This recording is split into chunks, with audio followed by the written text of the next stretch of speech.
Si tu regardes cette vidéo, tu as probablement un objectif, intégrer une unité d'élite, para, commando, force spéciale, peu importe laquelle. Et tu as sûrement déjà cherché comment te préparer. Tu as regardé des programmes sur YouTube, des plans d'entraînement sur des forums.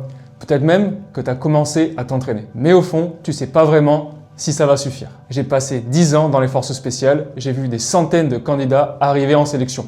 Les meilleurs, ceux qui passent, ils avaient tous un point commun, ils étaient préparés. Avec un plan précis, une structure calibrée sur les vraies exigences. Dans cette vidéo, je te donne ce plan, gratuit, complet, semaine par semaine, sur 6 mois. T'as plus aucune excuse. Avant de rentrer dans le vif du sujet, je te dis qui je suis, parce que sur YouTube, tout le monde se prétend expert. Moi, j'ai servi 10 ans dans les forces spéciales. J'ai vu des sélections de l'intérieur. J'ai vu ce qui fait passer un candidat et ce qui fait rentrer l'autre chez lui le soir même. Aujourd'hui, je prépare des candidats aux unités d'élite, para, commando ou forces spéciales, avec une méthode que j'ai construite à partir de cette expérience terrain. Ce plan que je te donne là, c'est pas du contenu YouTube recyclé. C'est ce que j'utilise avec mes candidats en ce moment même.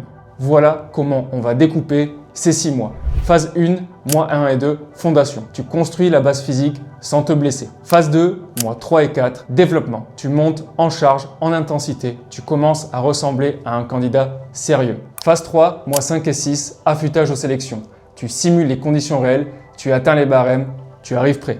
Reste jusqu'à la fin parce que je te donne aussi les 3 erreurs qui font que des candidats bien préparés physiquement se font quand même éliminer. Mois 1 et 2, la fondation. La majorité des mecs qui se préparent seuls sautent cette phase. Ils veulent courir 10 km dès la première semaine, faire des séances de 2 heures, se crever. C'est exactement comme ça qu'on se blesse. Et une blessure à 3 mois des tests, ça peut tout ruiner. Cette phase a un seul objectif, construire un corps solide qui ne veut pas lâcher sous la charge. Ce que tu travailles, la course, on commence doucement. 3 sorties par semaine, 2 sorties en endurance fondamentale, 45 minutes à une allure où tu peux parler. Une sortie avec du fractionné court, 10 fois 30 secondes à fond, 10 fois 30 secondes de récupération, rien de plus. La force, 3 séances semaine. Le focus, c'est traction, pompe, gainage. Pas de salle nécessaire, les tractions, c'est le test le plus discriminant en sélection. Si tu n'en fais pas district, c'est ta priorité absolue. Le gainage, chaque séance se termine par 10 minutes de gainage. Planche, gainage latéral, Superman. Le dos, c'est ce qui lâche en premier sur les marches chargées. Et toi, tu le prépares maintenant. Ce que tu ne fais pas en phase 1, pas de port de charge, pas de séance double, pas de hit quotidien, ton corps s'adapte, laisse-le faire. À la fin du mois 2, tu dois pouvoir faire 10 tractions strictes, courir 5 km sans t'arrêter et tenir 3 minutes de gainage. Si tu n'es pas là, tu allonges la phase 1 d'un mois sans négociation. Mois 3 et 4.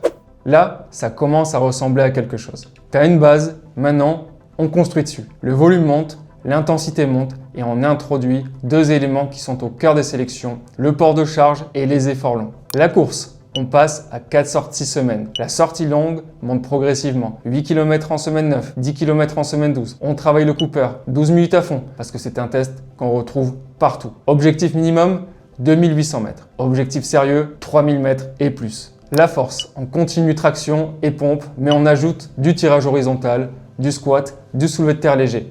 Le corps doit être équilibré. Un candidat qui a les bras mais pas les jambes tient pas une marche de 20 km avec 15 kg sur le dos. Le port de charge. Semaine 9, tu mets un sac de 10 kg, une sortie de 5 km par semaine. Semaine 11, tu passes à 12 kg.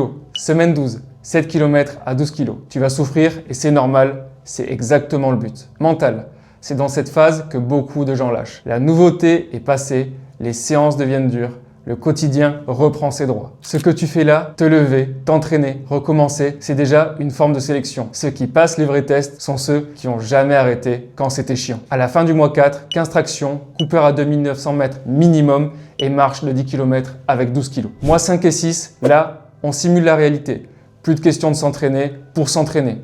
Chaque séance a un objectif opérationnel. Tu cours sur les barèmes exacts. Tu portes les charges des tests et tu te testes comme si c'était le jour J. La course, test Cooper officiel toutes les 2 semaines. Tu notes, tu compares, tu ajustes. La sortie longue atteint 15 km. On introduit les côtes parce que les terrains de sélection ne sont pas plats. La force, on simule les séries des tests militaires. 20 tractions, repos 3 minutes, pompe max, repos, gainage, enchaîné, sans filet. Le port de charge, on monte à 15-20 kg selon ton unité cible. Les marches atteignent 15 à 20 km. Terrain varié si tu peux. Ce n'est pas du confort, c'est de la préparation. Ce que tu prépares aussi, le physique, c'est 60% du travail. Les 40% restants, c'est ce que la plupart des gens ignorent complètement. Les tests psychotechniques, l'entretien de motivation, la culture militaire. Le candidat qui arrive physiquement prêt mais qui répond à côté de l'entretien, il rentre chez lui aussi. Je ferai des vidéos dédiées à ce sujet. À la fin des 6 mois, tu es prêt à te présenter, pas parfait, mais prêt. Je te l'avais promis, les 3 erreurs qui font que des candidats bien préparés physiquement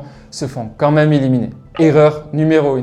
S'entraîner sans jamais se tester. Tu as suivi le plan, tu as bossé dur, mais tu n'as jamais fait un vrai test Cooper chronométré. Jamais fait une sortie avec une charge sur le dos. Jamais simulé les séries enchaînées. Le jour J, tu découvres le stress de la performance réelle. C'est trop tard. Teste-toi toutes les 2 semaines dès la phase 2. Erreur numéro 2, négliger la récupération. J'ai vu des candidats s'entraîner 2 fois par jour pendant 6 mois. Ils arrivaient même en sélection épuisés avec des douleurs chroniques. Le mental à plat. Plus tu t'approches de la date, plus la récupération est stratégique. Sommeil, nutrition, semaine de décharge, c'est pas de la faiblesse, c'est de l'intelligence opérationnelle. Erreur numéro 3, penser que le physique suffit. Les instructeurs évaluent pas que les tractions. Ils regardent comment tu te comportes sous pression, comment tu réponds à l'entretien. Si tu connais les bases de la culture militaire, un candidat qui a l'air perdu dès le premier briefing, ça se voit et ça compte énormément. Tu as maintenant un plan sur 6 mois, structuré, progressif, basé sur les vraies exigences des sélections. Ce que tu fais de cette information, ça t'appartient. Si tu veux aller plus loin, un accompagnement personnalisé,